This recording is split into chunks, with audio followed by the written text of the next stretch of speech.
Iniciamos la apostilla 3 con el tema del poder desde la hegemonía. En las clases anteriores habíamos trabajado sobre una perspectiva que concebía el poder desde la dominación. Eso, entre otras cosas, suponía eh, la presencia muy dominante, valga la redundancia, en los años 60-70, en el momento en que emergen los estudios de comunicación en América Latina, de dos grandes perspectivas: la crítica ideológica, que se proponía revelar la ideología oculta en los mensajes, en los lenguajes masivos, y la economía política crítica, que se proponía revelar las relaciones de propiedad, la conformación de los monopolios. Eh, una década más tarde, estamos aquí en los 80, con procesos históricos que nosotros describimos muy rápidamente en términos de transformaciones políticas, económicas, sociales. Decía, una década más tarde, en los años 80, comienza a gestarse, a producirse una perspectiva diferente del poder, a la que conceptualizamos o se conceptualizaba en términos de hegemonía. Efectivamente, ese va a ser el concepto clave, y nosotros estuvimos viendo en la clase cómo uno de los autores faro de aquel momento, Jesús Martín Barbero, publica en 1987 un libro que se titula De los medios a las mediaciones, es decir, un título cuya propia formulación está señalando el desplazamiento que se da en los años 80. Un desplazamiento de objeto, de los medios o de los lenguajes masivos a las mediaciones, esto es, a la cultura, a la vida cotidiana, a cómo la hegemonía se construye en las relaciones familiares, en el contacto con los medios, en la escuela, etcétera, etcétera. Decía, un desplazamiento de objeto, un desplazamiento de disciplinas, ya no la crítica ideológica y la economía política de la comunicación, sino los estudios culturales. Desplazamiento de objeto, desplazamiento de disciplinas, desplazamiento de teorías, ya no Frankfurt, ya no siquiera el estructuralismo, ese estructuralismo temprano que analizaba la ideología y que está expresado en este primer libro de Jesús Martín Barbero, publicado en 1978, Comunicación Masiva, Discurso y Poder. Ya no esas disciplinas, ya no esas teorías, Frankfurt fundamentalmente, sino las teorías que vienen empaquetadas, para decirlo así, con la fórmula de los estudios culturales, es decir, Williams, ¿no?, en particular, y sobre todo en torno a Williams, pero más allá de Williams, una lectura o relectura en América Latina del concepto de hegemonía de Gramsci. Habíamos señalado, y esta fue la excusa, las fotos de los distintos autores: acá está Gramsci, Benjamin, Williams, Hogarth, Pierre Bourdieu y Michel de Certeau. Habíamos señalado que para conformar esta perspectiva del poder como hegemonía y de analizar la comunicación desde la hegemonía, Martín Barbero pasaba revista a una importante cantidad de autores. Estos son los principales. Y repasa a estos autores para apropiarse de determinados conceptos que van a ser clave para su perspectiva. Es el concepto de hegemonía, entendida como una dirección política, perdón, una dirección económica, pero al mismo tiempo política y cultural, en la que se tensiona el dominio o la coerción con el consenso, la negociación. Los otros conceptos clave van a ser los que provienen de Williams: lo dominante, lo emergente, lo arcaico y lo residual. Conceptos que, decíamos, nos interesaban porque están expresando también una idea del funcionamiento de la hegemonía en el campo de la cultura. De hecho, Williams fue un lector de la obra de Gramsci. El concepto de habitus, que servía para explicar el modo en que se interioriza lo social, es decir, que ya no podríamos pensar en una imposición desde afuera, sino más bien de una interiorización desde afuera, de nuestro lugar, del lugar en el que estamos colocados, digamos, en el sistema de clases o la estructura de clases. O el concepto, en el caso de Michel de Certeau, esta idea de las tácticas que realizan los débiles, ¿no?, en territorios ajenos. Y esos débiles pueden ser los lectores, que no son los dueños del texto, no son los dueños de la obra, pero que realizan, como él dice, este viaje furtivo, esta cacería furtiva, para obtener aquellos significados que se ajustan a su propia experiencia, a su conocimiento del mundo.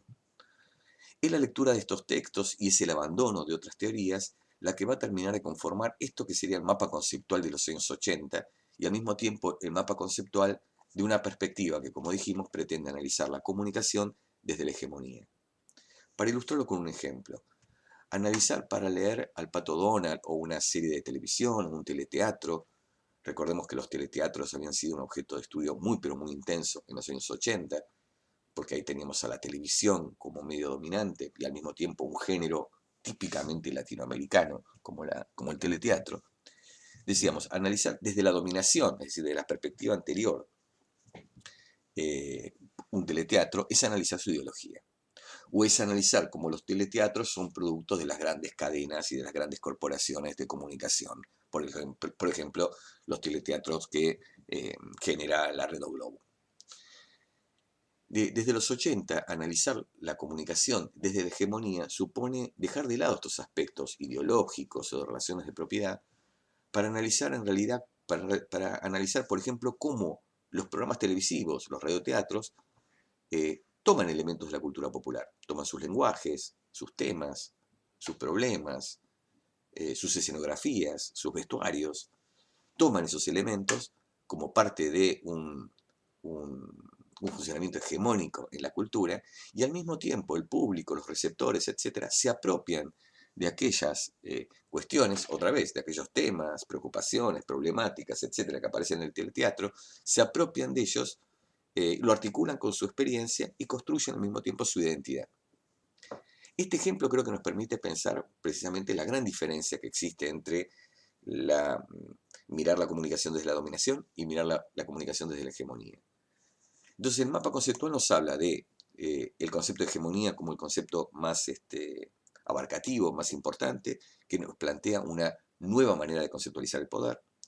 La cuestión de las culturas híbridas como segundo momento, para pensar ya no la cultura masiva como algo externo que invade a la cultura popular, sino algo que más bien es el resultado de integraciones, mezclas, hibrideces, donde ya no es posible dentro de la industria cultural discriminar qué es o qué pertenecería a la cultura letrada, a la cultura popular o a la directamente llamada cultura masiva, es decir, la que circula por los medios. Un tercer punto que nos parece importante y es al mismo tiempo un tercer concepto es el concepto del sujeto. En la conceptualización del poder como dominación, los sujetos no tienen peso, los sujetos están debilitados. Lo que pesa son las estructuras de poder frente a los sujetos. En cambio, en la perspectiva de la hegemonía, los sujetos juegan un papel, participan en la construcción de la hegemonía. Participan o porque dan consenso, o participan porque negocian, resignifican, se apropian, y se apropian significa hacen propio cuestiones que no son de ellos, que son ajenas. Entonces la rehabilitación de los sujetos es un aspecto muy importante de la perspectiva de los años 80, que todavía hoy se mantiene, toda esta perspectiva hoy se mantiene, como también se mantiene la perspectiva de la dominación. Decíamos, toda esta perspectiva que hoy se mantiene tiene estas características, ¿no? La concepción del poder como hegemonía, como un funcionamiento hegemónico, la conceptualización de culturas híbridas, la rehabilitación de los sujetos.